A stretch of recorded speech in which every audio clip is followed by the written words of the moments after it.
రంగారెడ్డి జిల్లా మైలార్దేవపల్లి పరిధిలోని కాటేదాన్ పారిశ్రామిక వాడలో అగ్ని ప్రమాదం జరిగింది. ప్లాస్టిక్ కంపెనీలో భారీగా మంటలు చెలరేగాయి.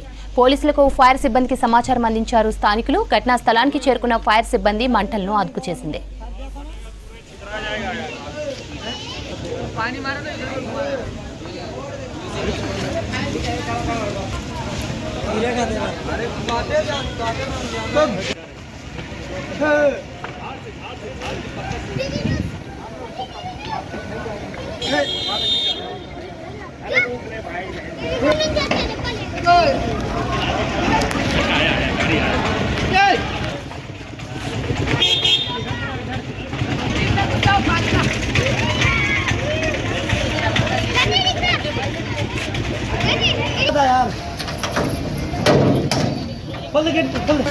देखो आग लगी गुरु इधर आग देखिए इधर आग।